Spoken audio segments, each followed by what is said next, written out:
Hi, my name is Pat, and this is my channel, Book Chat with Pat, and I'm glad that you're here. Today I'm going to be doing a little response video to a video that my dear friend Kevin Toll at Kevin Toll Reads posted last week. In his series, Let Me Know, Kevin posted a video about the topic of the BookTube effect, and I wanted to make my own response to Kevin's very thoughtful questions. Kevin defines the BookTube effect as that state of mind that results from the constant exposure to new books or new to you books, and from watching BookTube videos and from maintaining a BookTube channel. Related to that, Kevin said, is the fear of missing out, or FOMO. If you have not joined every single BookTube event to come along. Kevin went on to discuss how easy it can be to begin to feel overwhelmed by all of the options and by the fact that for most people there simply is not enough time in the day or night to read everything that you want to be reading.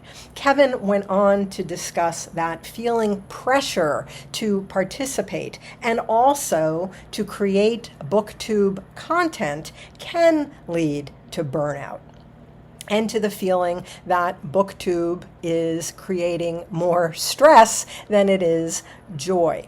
And Kevin asked his viewership, what do you think about this? Is this a real thing? Are you experiencing any of these things? Well, Kevin is a very good friend of mine, and we communicate offline as well, and we've discussed all of these issues in the past.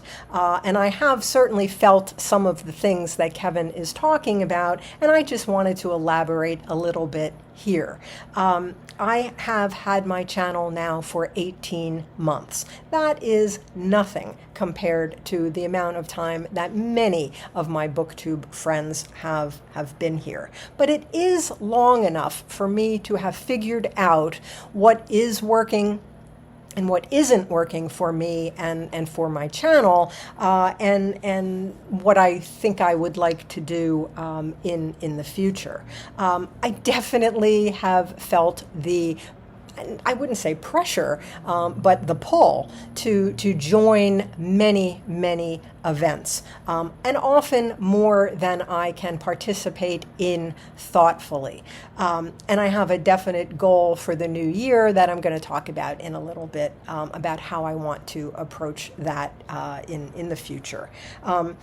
My friend James at Quaint and Curious Volumes also made a response video to this topic, and I said in his comments section that sometimes I feel the pull to join an event, not even so much because of the topic, but rather because of the personality of the host or the hosts. Sometimes I just want to join something because my friends are the ones who are sponsoring the event, and yes, I want to support their endeavors. And that has been, an issue that I deal with in all parts of my life. That's not just a BookTube issue.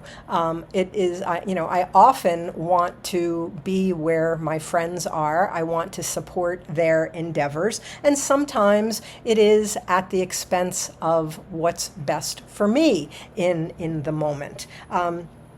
I would say all of my life, I've probably struggled with the idea of saying, thank you, but no, no, I can't do this right now. Or even to say, oh, thank you, let me think about it. So that's been like an ongoing struggle for me and an ongoing goal. But more often than not, I will join onto an event because of the people who are running it, because I want to support their channels.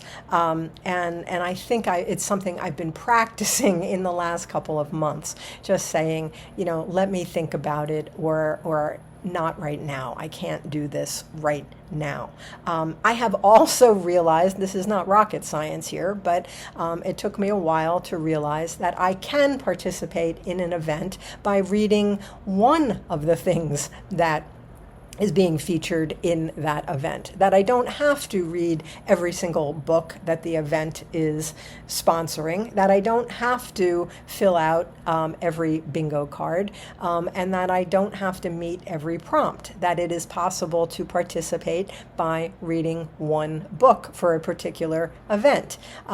You don't have to be a genius to figure that out, but I would say that it did take me a while to realize that I can be supportive without, without reading every single book that a particular event is sponsoring. And I've also come to the important realization that I am going to continue to make the videos that I want to make, regardless of analytics and the algorithm, and regardless of some unkind comments that I have received in my comments section.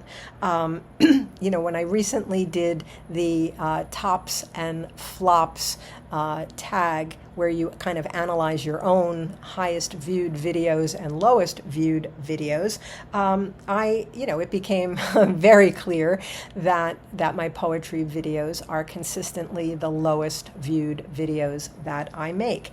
However, I have a really, really devoted following on those videos.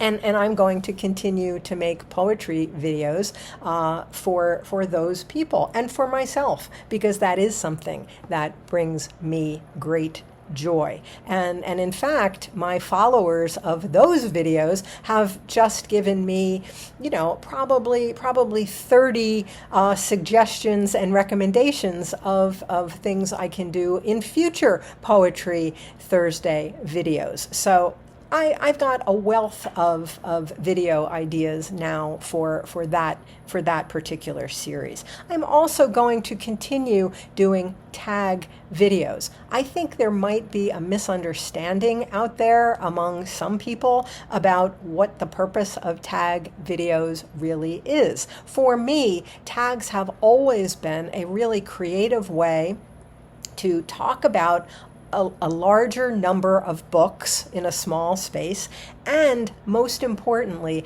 a really meaningful way to reach out to the community.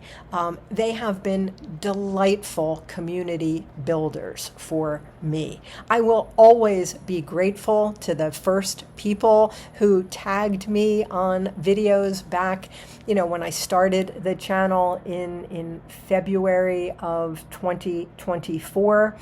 It was an invitation to the table. Additionally, very early on, before I even actually had the channel up and running, my friend Greg at Another Bibliophile Reads, he advised me and other people thinking about starting channels that we absolutely should do tag videos, whether we were tagged or not. I remember Greg saying, if you like the topic, do the tag. Don't wait to be invited, and then invite other people. And that's what I've been doing. That's why I always say at the end of a tag video, if you're watching and you'd like to participate, please consider yourself tagged. And I'm also going to tag a lot of people in the notes below. Everybody makes fun of me because I tag so many people. But what I'm trying to do is to say, I see you. I know you're out there, and I want you to feel welcome. I want you to come on along. And that goes for subscribers and commenters too. Participate in the comments. Answer the questions if they appeal to you. No pressure, but I want people to feel included. For me, that part of my channel, which is a consistent part of my channel, has been about community building. That's what I'm doing. That's what I'm here for, actually.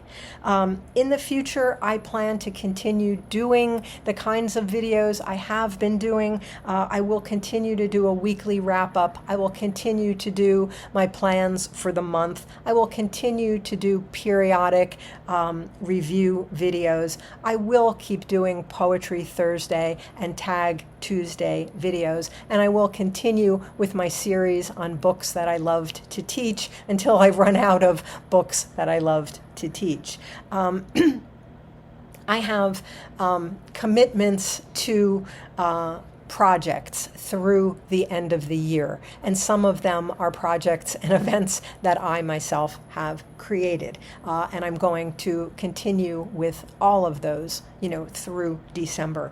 But come January, my plan is to read with perhaps a little more focused intention toward some of my own goals. I have some projects of my own that I had from before I started the channel, and I want to revive those. And I will certainly welcome people to come along with me, but I just need to get back to some of the things that I want to accomplish at this point in my life. I am going to continue to do buddy reads. I have had some of the most extraordinary buddy reads in the past several months with some very, very dear friends and some people who have become very dear friends as a result of the buddy reads. I think I'm going to focus more on smaller, buddy reads and small group readings, and fewer large group discussions. They come with their own set of expectations. Discussion in large group chats, live stream appearances, video making on the topic.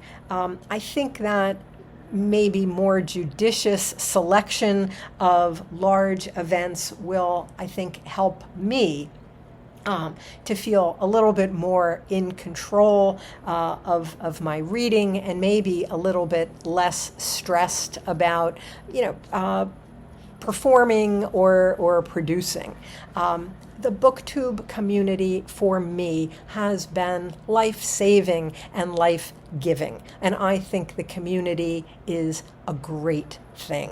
Most of the time, it consists of people, creators and subscribers and commenters who are about building one another up. That's what it's been about for me. That's what I'm here for, and I hope that that's what you're here for too. So Kevin, this is a really thought-provoking video that you've made. Thank you for bringing up the topic of FOMO and the BookTube effect, and for posing some of these really thoughtful questions. As always, I thank you for watching. I hope that you're doing well. I'll speak with you again soon. Take care.